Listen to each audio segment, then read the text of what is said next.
And the news of Sheriff Tim Mitchell's guilty plea is spreading quickly throughout Webster County. Our Quentin Smith, he's been speaking with residents and now joins us live in the studio.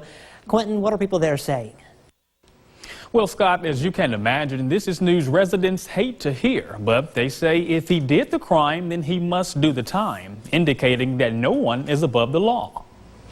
He did the crime. He deserves what he gets. It's a dark cloud that's been hanging over the Webster County community for months. It calls questions into the integrity of the local government, and I think it looks really bad. Their sheriff, Tim Mitchell, finding himself on the other side of the law.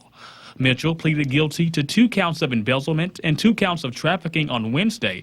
Some residents say this doesn't come as a shock. I wasn't surprised because I actually knew he did it, and he kind of sold to a couple of my buddies. He got drugs off the street, but honestly, in the long run, he was just pocketing. He was just lining his own pockets with money. Mitchell is set to serve 15 years behind bars. However, some believe that sentence should have been longer. If he did 4 counts, he should get 15 years for everything.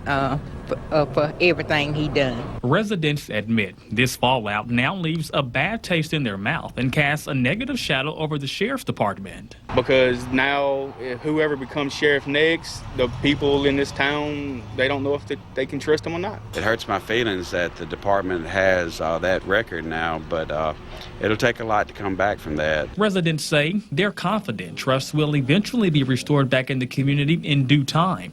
However, as far as their new sheriff, they say they want someone who's involved in the community and someone who will show a commitment to running the department and the county the correct way.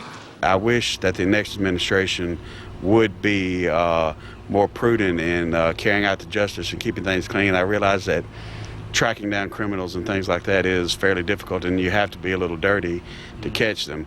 Yet at the same time, there is a line that you cannot cross. Whoever becomes the full-time sheriff when the election comes, they need to be able to do the opposite of what the sheriff did previously.